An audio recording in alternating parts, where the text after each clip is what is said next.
Bismillahirrahmanirrahim. Alhamdulillahirabbil alamin.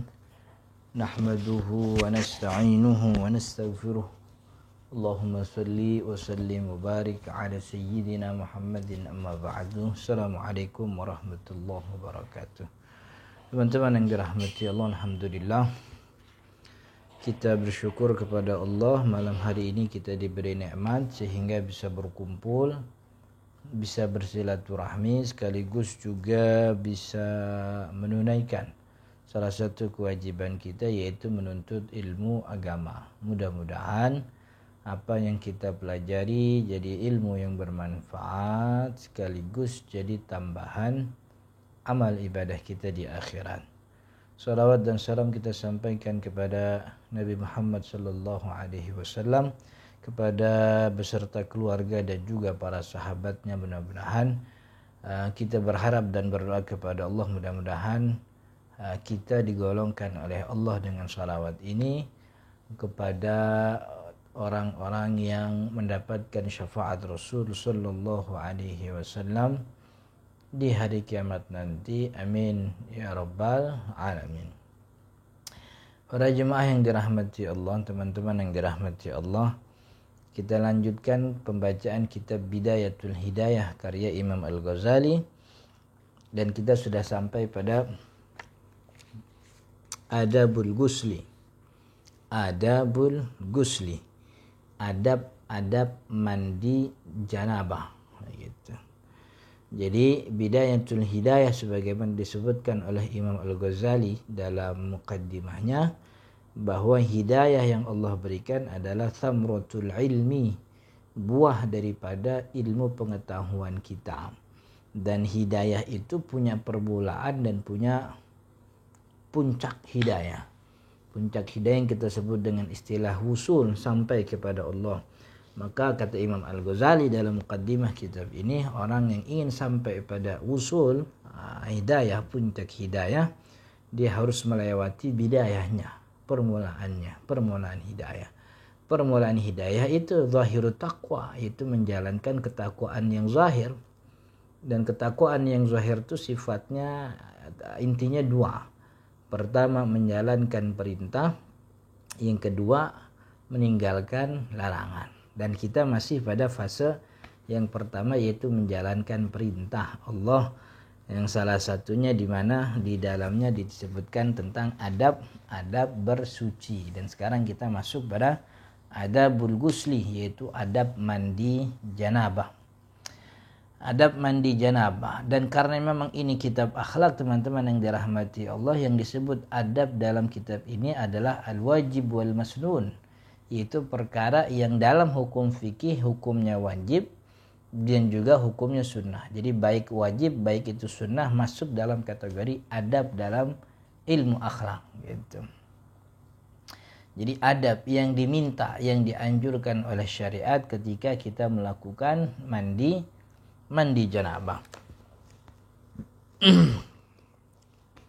Kata Imam Al-Ghazali, fa idza asabatka janabatun, kalau kalian wahai para salik, wahai para penuntut ilmu, fa idza asabatka janabatun, kalau kalian terkena janabah atau melakukan hal-hal yang membuat dirimu menjadi junub gitu, min ihtilamin, karena sebab ihtilam. Ihtilam itu mimpi basah yang mengakibatkan keluarnya air mani. Jadi sebenarnya intinya bukan ihtilam, tapi keluar air maninya. Karena bisa jadi orang keluar air mani bukan karena mimpi, tapi karena perbuatan dia sendiri. Min ihtilamin aw wiqa'in, atau juga wiqa. Wiqa itu jima, berhubungan badan antara laki-laki dan perempuan. Fakhudhil ina, maka kalau udah ketemu nih, udah kena status janabah, walaupun sebenarnya janabah ada 6 ya. Pertama keluar air mani, kemudian kedua berhubungan badan, ketiga haid, nifas, melahirkan, dan juga kematian gitu. Tapi disebutkan 2 karena 2 ini mencakup seluruhnya. Artinya baik dia laki atau perempuan pasti terjadi yang namanya mimpi basah, keluar air mani. Baik dia laki atau dia perempuan pasti terjadi apa yang namanya berhubungan badan. Tapi kalau haid itu kan khusus buat perempuan aja gitu. Jadi sebutkan dua hal yang paling biasa terjadi menjadi sebab junub bagi seorang muslim. Fa idza asabatka janabatun min ihtiramin aw wiqa'in, kalau kalian junub min ihtilamin karena sebab mimpi basah, aw wiqa'in karena sebab berhubungan badan, fakhudhil ina, maka siapin ember. Ambil itu ember, tentu berisi air kan gitu. Ilal muktasali, ke tempat di mana kalian mau mandi janabah. Begitu. Embernya taruh di kanan kalau mau nyiduk. Kalau kata Imam Nawawi dalam penjelasan Maraqil Ubudiyah, embernya ada di sebelah kanan kalau mau nyiduk. Tapi ember di sebelah kiri kalau mau diguyur. Kalau mau guyuran. Kemudian udah siapin itu ember, kata Imam Al-Ghazali, waqsil yadaika awwalan, basuh tanganmu lebih dulu. Cuman basuhnya nggak langsung di bak, tapi ambil cidukan gayung, kemudian basuh itu tanganmu 3 kali. Pertama kali basuh tangan 3 kali. Summan wa azilla, dan hilangkanlah. Apa itu azilla? Hilangkan, maksudnya bersihkan. Ama ala badanika, apa yang menempel pada badanmu, min qadharin, daripada kotoran. Ya contohnya air mani itu. Sebenarnya air mani bukan kotoran. Maksudnya adalah hal-hal yang mungkin menghalangi badan untuk terkena air mandi janabah.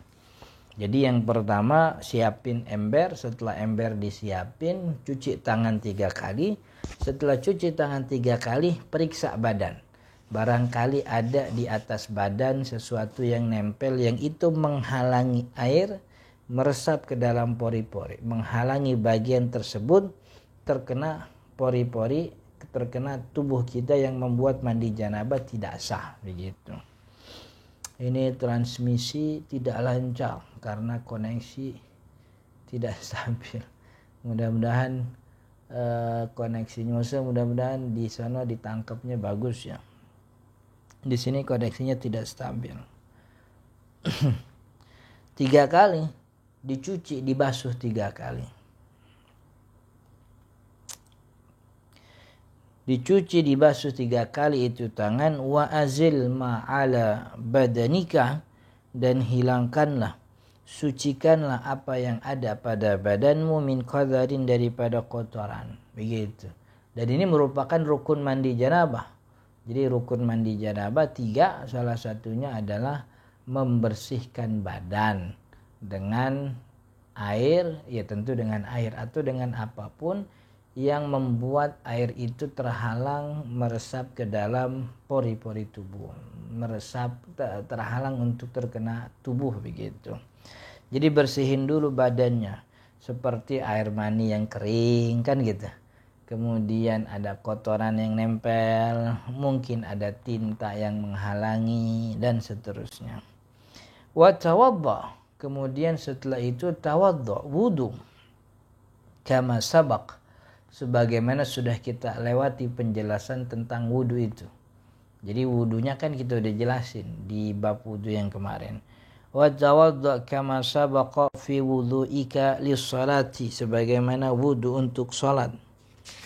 Ma'a ajmi'id da'awat, beserta doa-doa yang sudah kita ajarkan di bab sebelumnya tentang adab berwudu. Wa akhir ghusla qadamaik, tapi akhirkan membasuh kaki. Jadi wudu sebagaimana biasa sholat sambil baca doa yang sudah diajarkan di bab sebelumnya. Tapi kemudian sampai ketika pada bagian kaki dibasuh, kaki basuhnya diakhirkan nanti. Sampai selesai mandi baru mandi janabah begitu. Kaila yadhi'al ma'. Kenapa diakhirkan itu kaki? Kaila yadhi'al ma'u, agar air tidak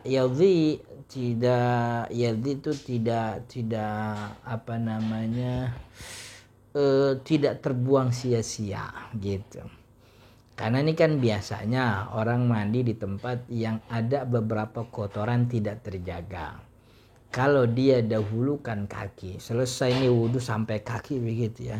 Kemudian dia mandi, selesai mandi mungkin ada bagian kaki atau ada kotoran yang terkena kakinya. Maka basuhan kaki yang didahulukan itu seperti buang-buang air karena dia akhirnya harus suci kaki lagi gitu. Dia cukup mengakhirkan kakinya agar nanti kakinya dibasuh setelah mandi janabah gitu.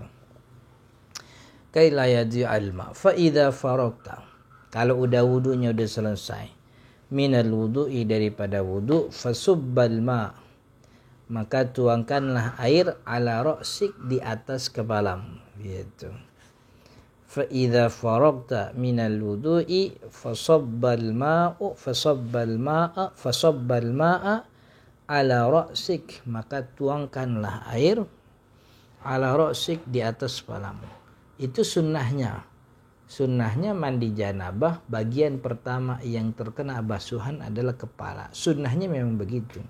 Kan ini kan lagi ngomongin adab, maka yang namanya adab mandi janabah, di dalamnya juga kita harus lakukan sunnah mandi janabah. Tapi rukun mandi janabah tidak disyaratkan kalau harus mendahului atau mendahulukan bagian kepala yang dibasuh. Jadi tangan dulu boleh, kaki duluan yang dibasuh juga nggak apa-apa, badan duluan juga boleh. Cuman adabnya, yang namanya mandi janabah, adabnya itu mendahulukan bagian kepala sebagaimana Nabi Muhammad SAW mencontohkan itu. Dan orang yang ingin mendapatkan hidayah daripada ilmu yang dia gapai, dia harus mengikuti akhlak dan panduan bagaimana Nabi Muhammad melakukan itu. Begitu. Jadi dahulukan bagian kepala salasan 3 kali. Jadi basuhnya, guyurnya 3 kali. Wa anta nawin raf'al hadathi minal janabah. Lagi guyur sambil niat nawaitul ghusla. Atau mungkin bahasa Indonesia aja yang gampang, dalam hati. Saya niat mandi janabah, saya niat mandi untuk angkat hadas besar lillahi ta'ala. Begitu. Saya niat mandi besar. Saya niat mandi aja.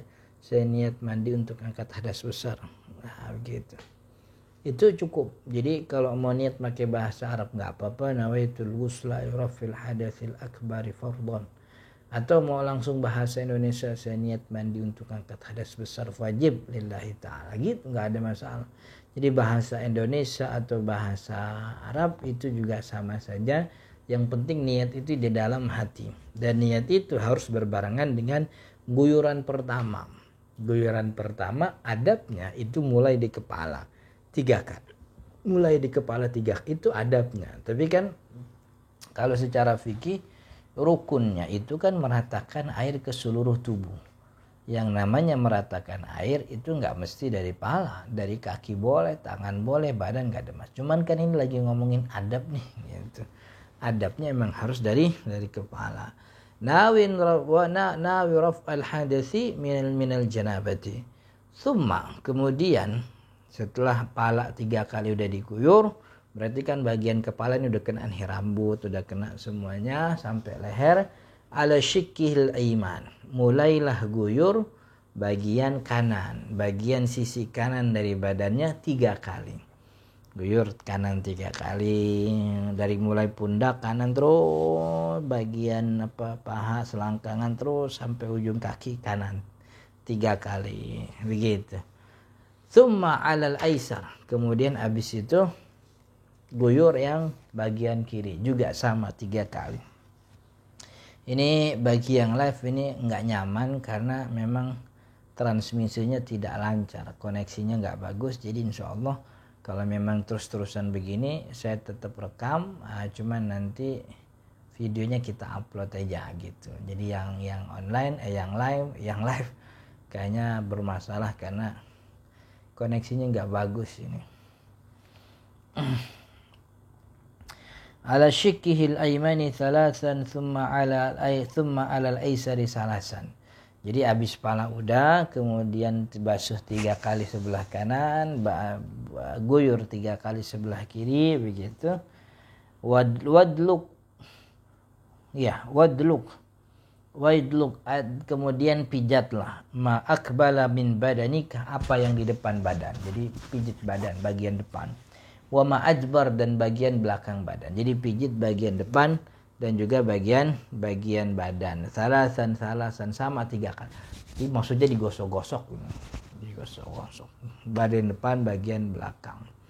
Itu setelah guyuran. Jadi ratain dulu, habis itu digosok. Maksudnya guyur dulu, habis guyur digosok sambil meratakan. Wa khallil, kemudian setelah itu udah diguyur pala 3 kali, bagian kanan 3 kali, bagian kiri 3 kali. Wa khallil sya'rak, wa khallil sya'ra ra'sika wa lihyatik, kemudian khallil, sela-sela lah apa yang disela-sela rambut kepalamu. Jadi rambut kepala disela-sela, termasuk yang rambutnya tebal, yang rambutnya dikepang, itu kan harus diurai. Perempuan, baik perempuan atau laki-laki yang gimbal harus diurai, karena seluruh bagian kepala, seluruh bagian badan itu wajib terkena basuhan air ketika mandi janabah. Maka lipatan-lipatan yang berkelok-kelok itu yang membuat air sulit menggapainya itu harus diurai gitu. Memang kan ada orang yang gimbalnya tuh tipis, ada yang kepangnya tipis. Yang kepangnya tipis kan gak perlu diurai, karena dia diguyur aja, dipijit-pijit begitu pun udah air udah meresap. Tapi kan ada bagian rambut yang tebal sekali, kepangannya sangat tebal, gimbalnya juga cukup tebal begitu, itu kan tidak mungkin bisa terurai kecuali tidak mungkin bisa terkena air kecuali harus diurai begitu. Dan itu tidak ada pengecualian. Beda kalau wudu kan gitu. Ini kita punya jenggotnya tebal. Kalau lagi wudu, jenggot tebal tuh cukup diusap aja. Tangan kita basah, kita usap. Itu wudu. Tapi kalau mandi janabah wajib diurai di sela-sela gitu. Kalau dikatakan oleh Imam Nawawi, alasannya karena wudu itu terulang setiap kali sholat dan itu menyulitkan. Tapi mandi janabah tidak ada kesulitan itu. Karena orang mandi janabah mungkin seminggu bisa 2 kali doang, atau mungkin bahkan sekali, kan? Atau mungkin bahkan 3, nggak pernah mandi janabah, gitu. Jadi perintah untuk mengurai dan menyela-nyela jenggot tebal, rambut tebal itu tidak menyulitkan untuk mandi kasus mandi janabah. Karena mandi janabah tidak dilakukan setiap waktu dan juga tidak setiap hari, begitu. Wa khallil sya'ra ra'sika wa lihyatik. Wa ausidil ma, dan sampaikanlah air ila ma'atifil badan, kepada ma'atif. Ma'atif tuh belok-belokan. Ini ma'atif nih. Ini ma'atif nih.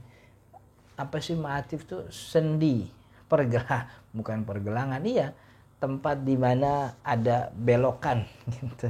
Itu namanya ma'atif. Apa sih bahasa Indonesianya? Di mana badan, lekukan badan, gitu.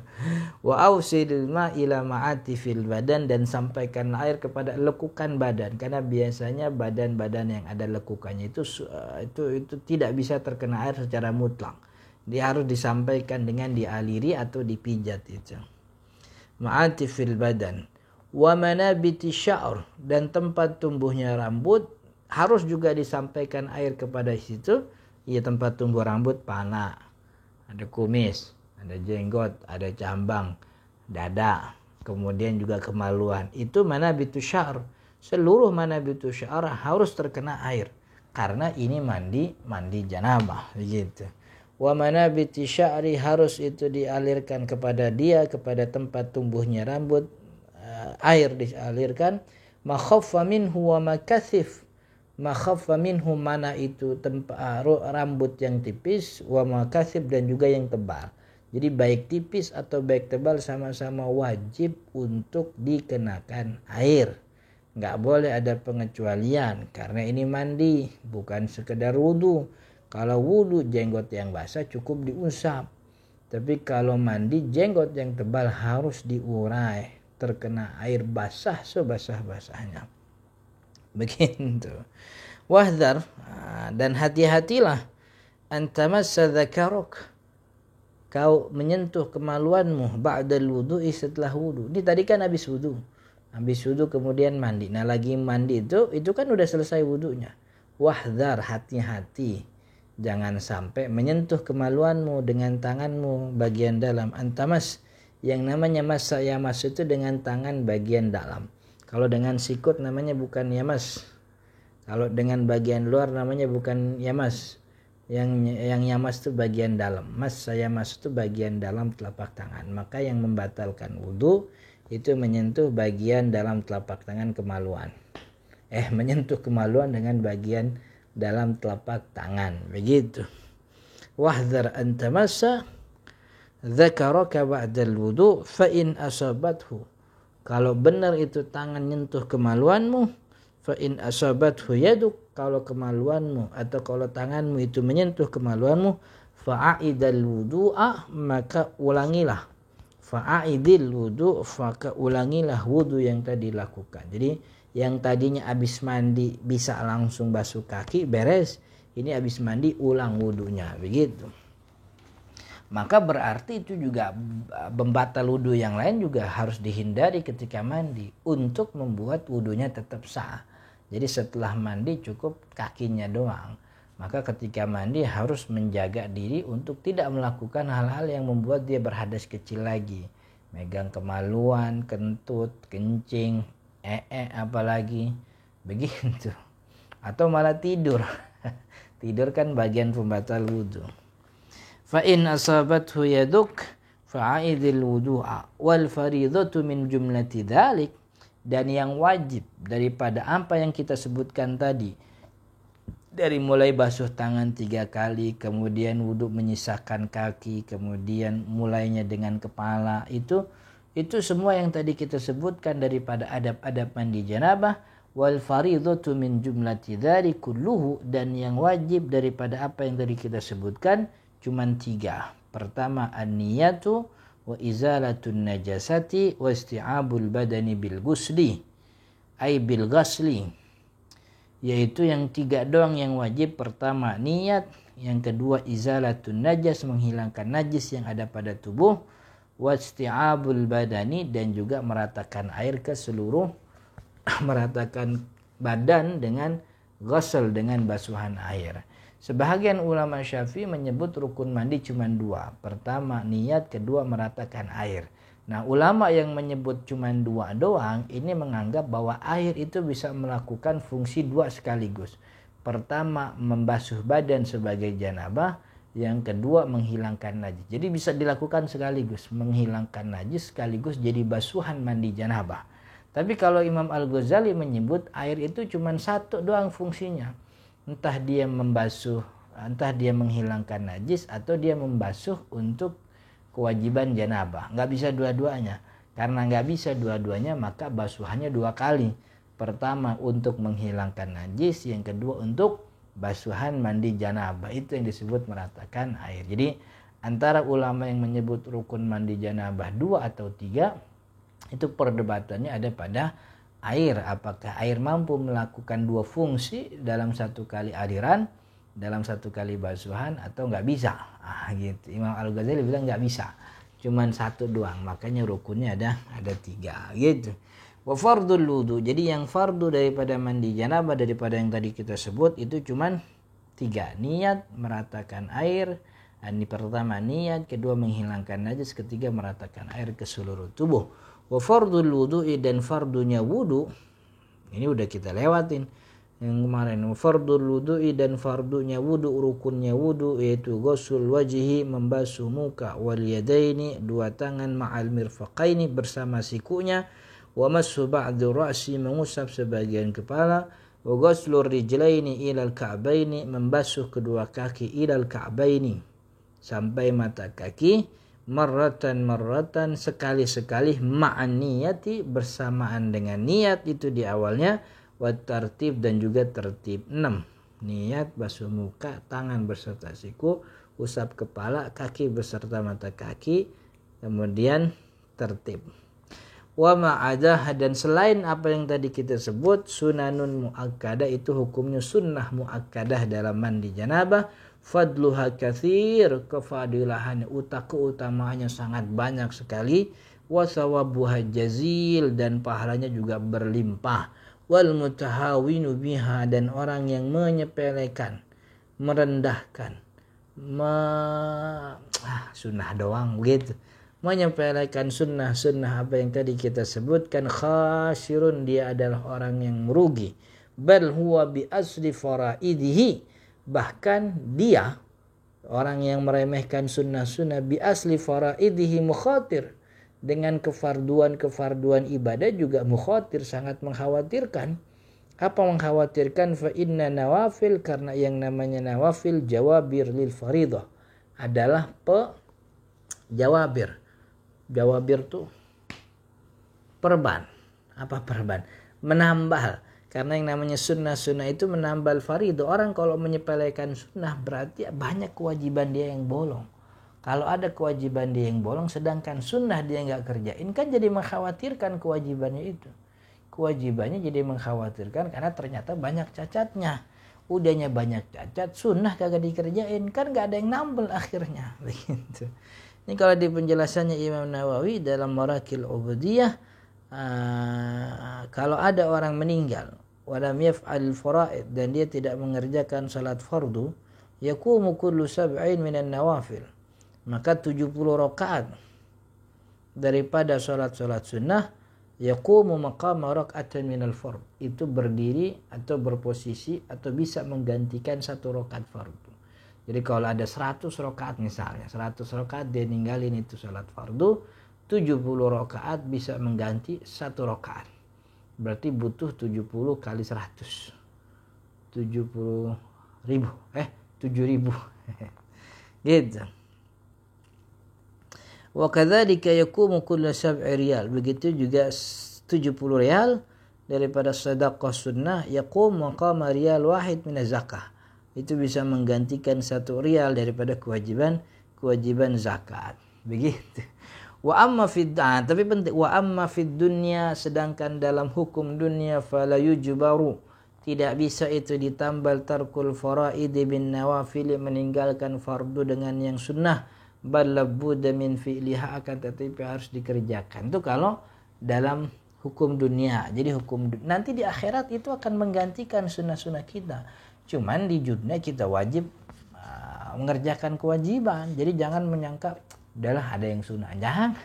Itu juga sama menyepelekan begitu. Jadi di dunia tetap tidak boleh kita meninggalkan hal yang wajib dengan alasan kita ngerjain yang sunnah. Enggak, selamanya sunnah tidak bisa menggantikan yang wajib.